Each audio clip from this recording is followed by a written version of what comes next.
I believe this internet should work better. Can you hear me, everyone? Just let me know.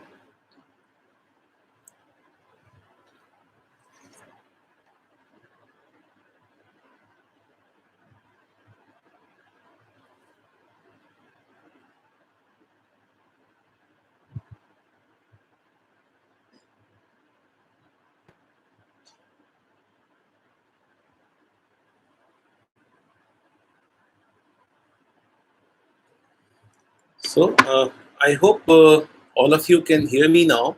Yes, good. Very nice. So, let us quickly go further. So much of wastage of time because of this internet and all. So, I was talking to you that just to see at this aphorism 22. It is now on 22, we will be knowing about the evolution of the therapeutic law. And in this, if we want to understand aphorism 22, look at these words likewise, then see punctuation mark semicolon, then see on the other hand, then see that is to say, thereafter comes to it. Like this, all these words when they are coming, they are giving you some very important points for learning about the therapeutic law. So let us just read and try to understand further how this therapeutic law evolved. I was telling to you that in the first three words, one word comes nothing.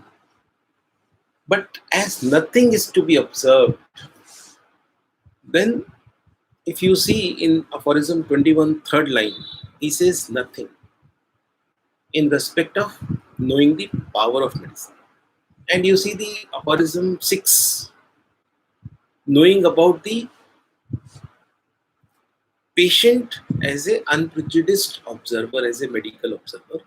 There also he says about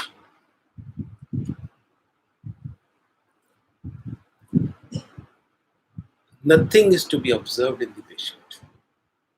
So point I was discussing with you that why this word nothing is being used.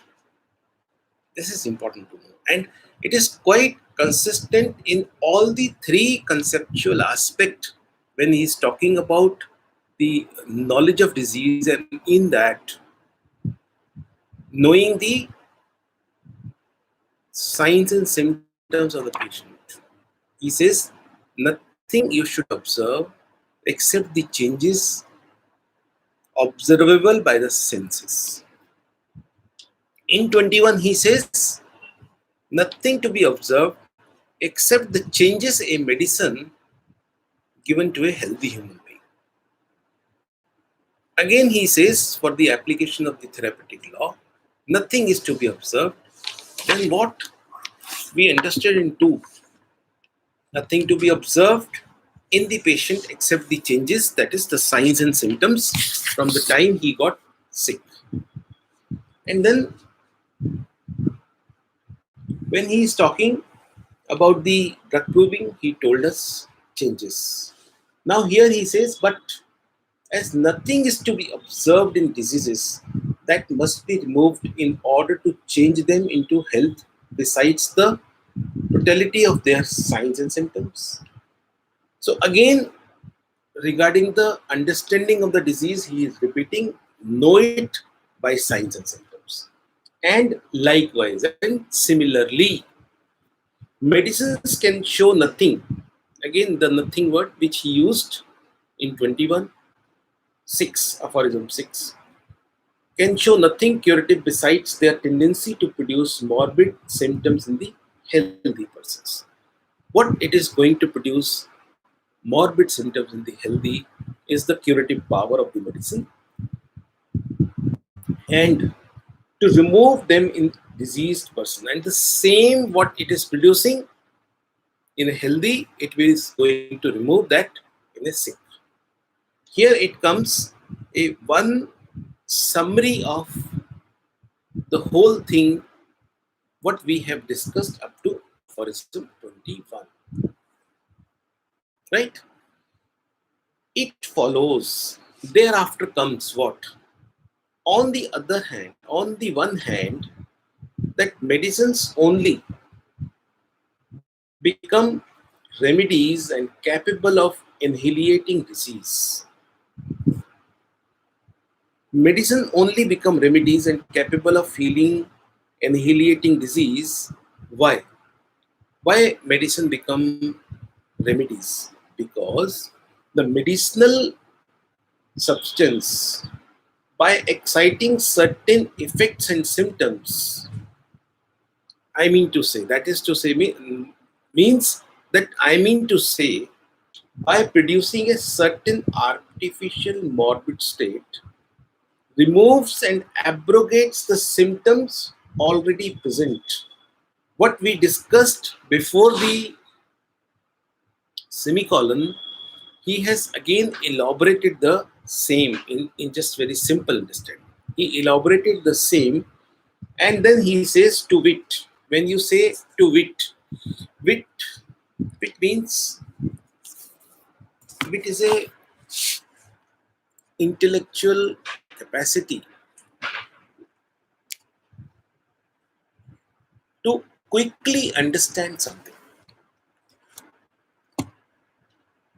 So when you understand these 2 points explained twice, then what should it occur to you? I give you an example. Sometime when we are sitting in a very leisure time and trying to understand what is going around, then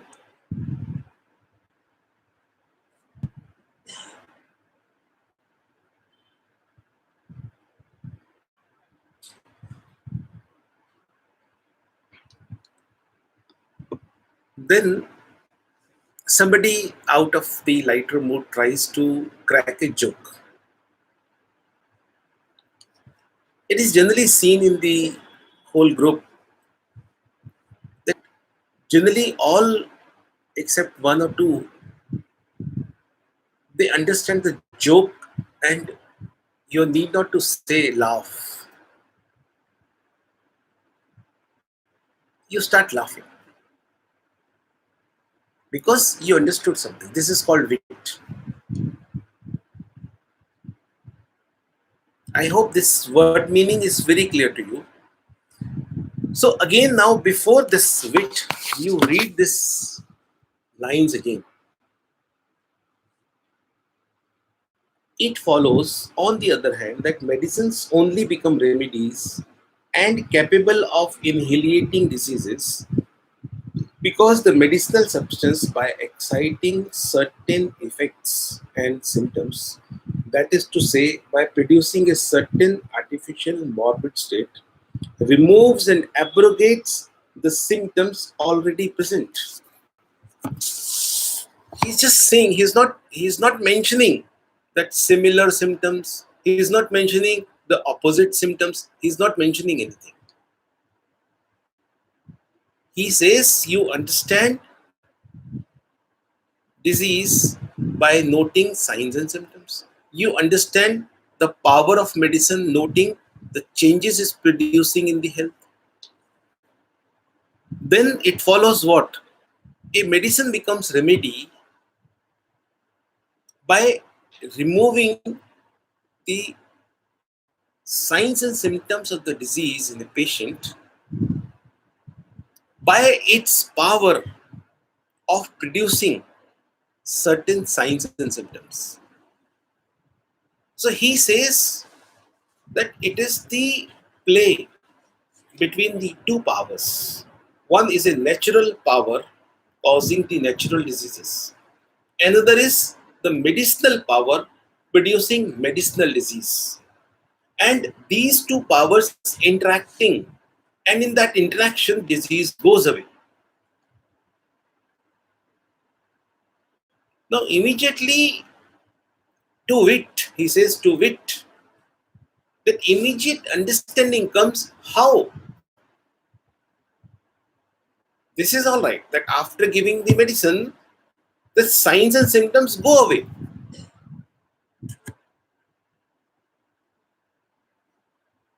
Then, if it is going away, means what? How these two powers, medicinal power and the disease power, how are they interacting? What is their point? What is their interaction principle? What is that principle? He says, definitely there has to be a principle, and going away of the symptoms is seen if the interaction of the medicinal power and the disease power has got either similar reactions or opposite reactions. In both, it is understood that symptoms go away. You are to see by which one they go away forever. That would be the law, a successful law to be utilized in the art of medicine as therapeutic law. I hope it should be clear to everyone. I'm just looking in the live chat. Are you able to understand this? He he hypothesized here very nicely. If you go in the research methodology, this is the way a researcher hypothesized things. He is hypothesizing something, telling you one aspect. I repeat again. He is telling you that now you are aware in disease, you are to note nothing except signs and symptoms, natural disease signs and symptoms. To know the power of medicine, you are not to note nothing except the changes this medicine is producing in a healthy human being. Then, obviously, now you apply this medicine to a diseased individual, and whenever you find that symptoms have gone,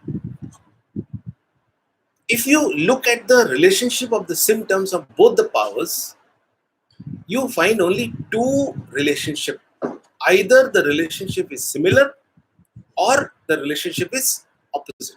Means the symptoms of the medicine are opposite to the symptoms of the disease or similar. In both, symptoms goes away. But then you are to see which interaction, similar or the opposite, is capable of removing these symptoms, diseased symptoms, natural disease signs and symptoms forever. Whichever the way is capable of removing these natural disease signs and symptoms forever is the required, is the welcoming therapeutic law. That is only the therapeutic law, which he declares after starting from 22. He declares in Aphorism 50. You can check up with the last words of Aphorism 50. Cure by symptom similarity. What do you say? Are you really clear? You want me to explain it further? Write me, please. Waiting. You listening me now? Well,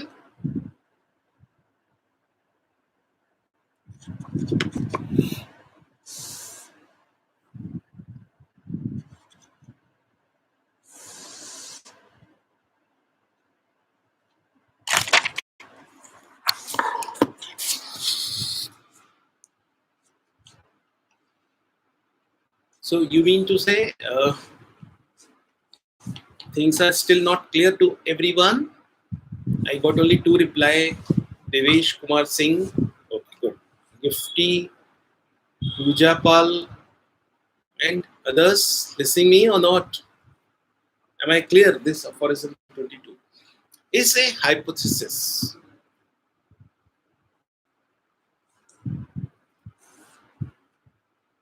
Just see in the bracket what he says. According as experience shall prove whether the morbid symptoms are most readily, listen the words, which is somewhere related to aphorism 2, are most readily, certainly, and permanently removed and changed into health by similar or opposite medicinal symptoms, has a tendency to produce similar or opposite symptoms. What is in bracket? In bracket, he says you have to see by experience. If you remove the bracket, you will learn that in the both ways, both therapeutic ways, symptoms go away. But in the bracket, he says the experience will teach us when symptoms go away rapidly, readily, permanently. Almost he brings here aphorism 2. That is why when we were discussing aphorism 2, I gave you the reference of this. So simply symptoms, interactions of the disease and of the medicinal symptoms, they both interact only by these two ways, and in both the ways symptoms goes away. Your experience will teach you where these natural disease symptoms go away permanently, readily, quickly. This removal is something very important. So let us go to the footnote of it and see that what exactly the footnote is talking about the other method of treatment in opposite and similar. The other possible mode of employing medicines for diseases besides these two, the allopathic method. In bracket, he says, yes, you're right, I'm talking about allopathic method, in which medicines are given whose symptoms have no direct pathological relation to the morbid state, consequently, are neither similar nor opposite, but quite heterogeneous to the symptoms of the disease. They have no relations. Is as shown above in the introduction, merely an imperfect, injurious imitation of the extremely imperfect efforts of the unintelligent, merely instinctive vital force, which, when made ill by noxious agents, strives to save itself at whatever sacrifice by the production and continuance of the morbid irritation in the organism, an imitation consequently of a crude vital force which was implanted in our organism in order to preserve our life in health in most beautiful harmony, but when deranged by disease was so constituted as to admit of being again changed to health homeopathically by intelligent physician, but not to cure itself, to health for which the little power it possesses is so far from being a pattern to be copied that all the changes and symptoms it produces in the morbidly deranged organism are just the disease itself. This injudicious system of therapeutics of old school of medicine can no more be passed by unnoticed than can history omit to record the thousands of years of opposition to which mankind has been subjected under the irrational, despotic governments. So it is this footnote, as I told you in the initial discussion only, is nothing but a complete summary of the most smallest summary of 30 pages of author's introduction. He has not much mentioned about allopathic here for one reason, that he spoke in so detail about the uselessness of allopathy, which is nothing but imitating the instinctual vital force, which is in its own crude way trying to remove the disease, or rather, you can say, whatever the activities of the instinctual vital force in itself is a disease. You cannot imitate the same methods which was used by the vital force. So that cannot be the therapeutic law. Very simple. So in this footnote has a footnote. What is this asterisk? If you see symptoms of the disease, there is a asterisk in this footnote. What is this? The remaining portion of this footnote has entirely been rewritten in the sixth edition as follows. In the sixth edition, he has all the from asterisk above. He just rewrite the whole thing. If you want, I can read it for you.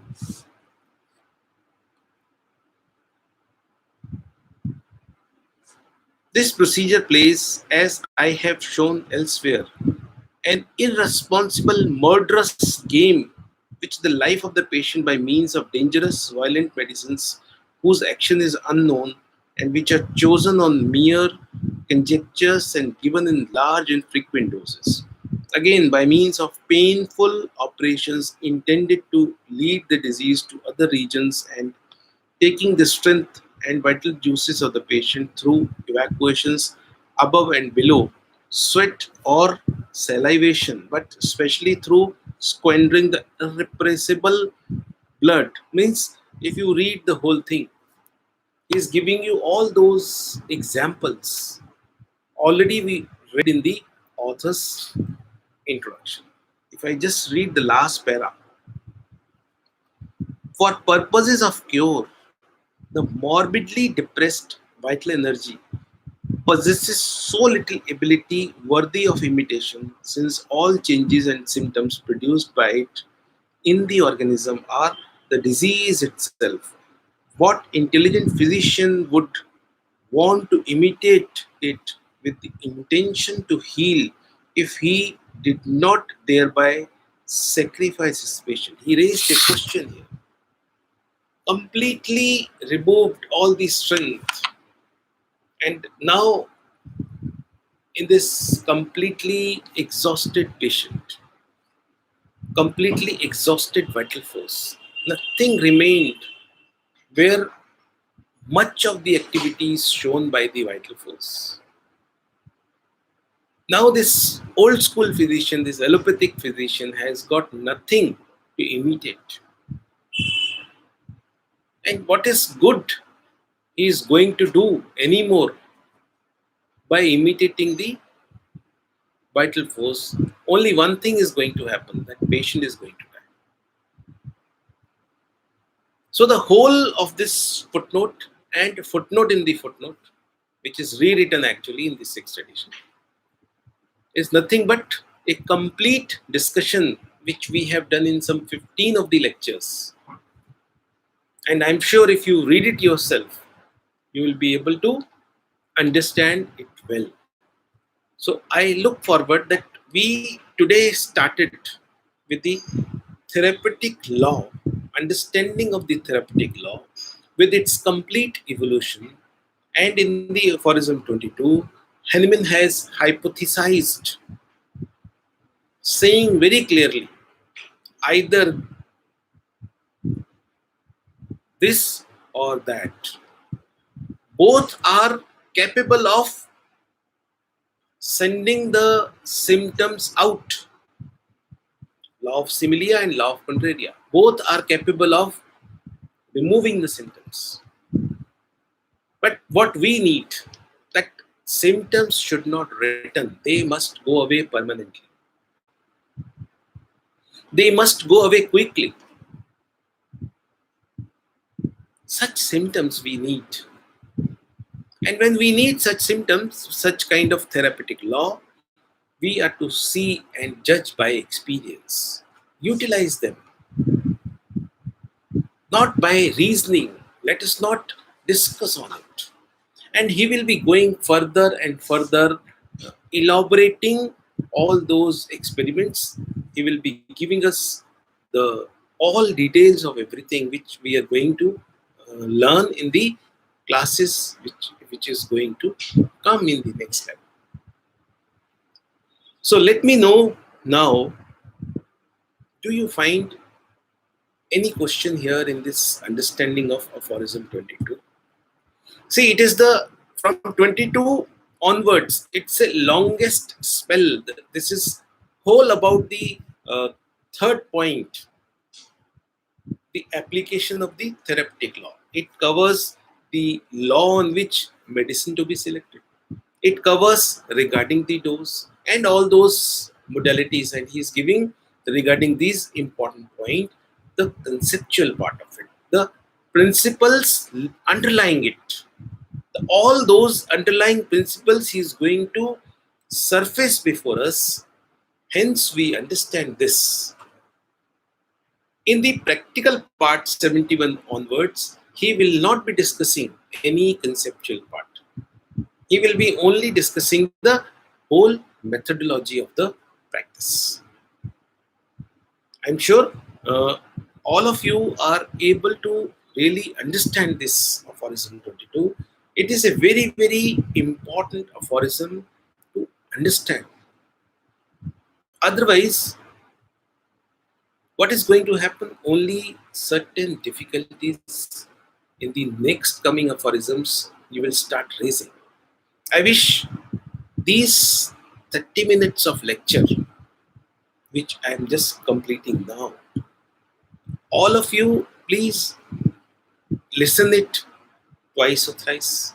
Read this aphorism at least 7 times and the footnote, and remind those old lectures on author's introduction,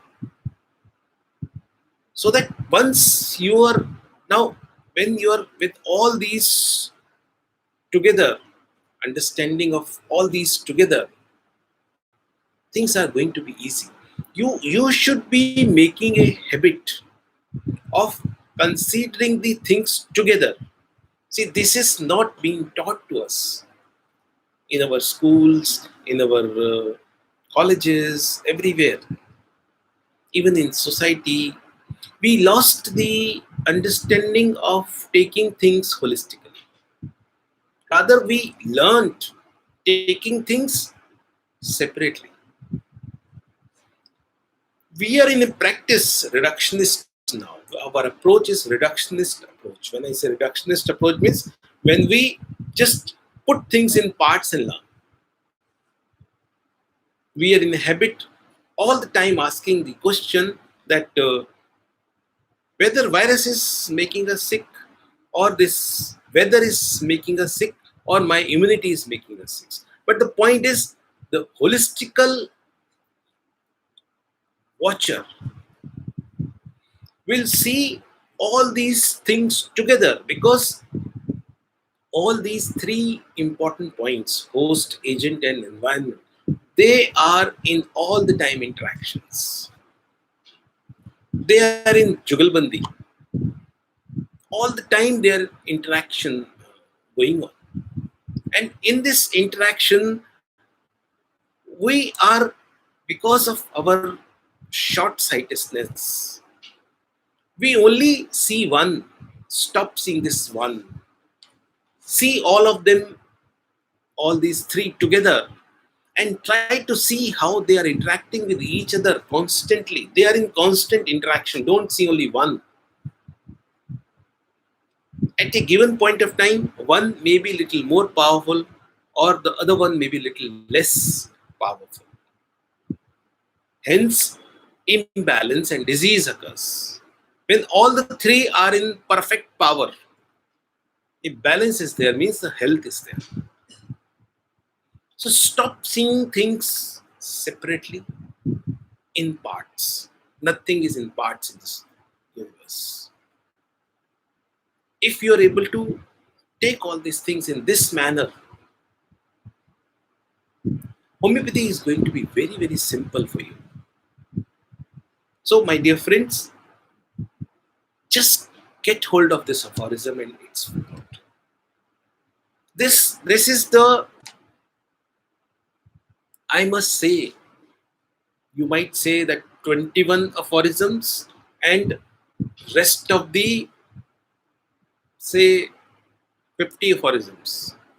I'm saying in that, in between this one aphorism is the axis, this 22. It is the axis. It is the spinal cord of the whole conceptual part of the organon, doctrinal part of the organon. If you want to balance it, you're not feeling balanced. That here 50 aphorism, here only 20 aphorisms.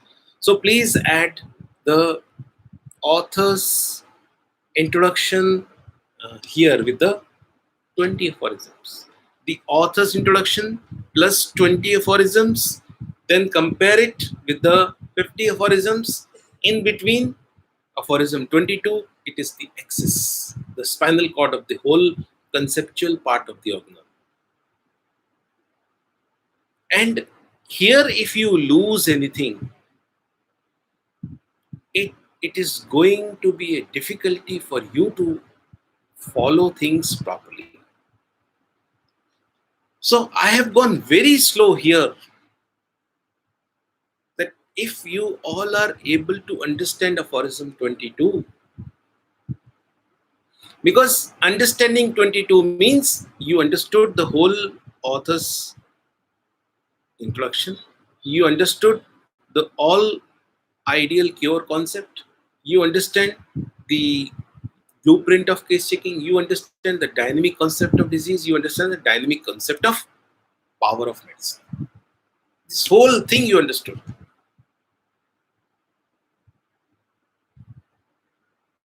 So I hope that you will give this due diligence and try to follow things in such a manner that you are going to be very, very balanced. And that balance requires that you start seeing things holistically. And with this, your understanding is going to be enhanced, not simply in the book, but I'm saying at the bedside. Right? So, thank you very much, everyone. There are so many things we should all have to look after. So, let us just finish it here and then we will continue tomorrow. I hope our class will not be missing anymore with any other reasons, and we will be continuing this. Thank you so very much, everyone. See you tomorrow.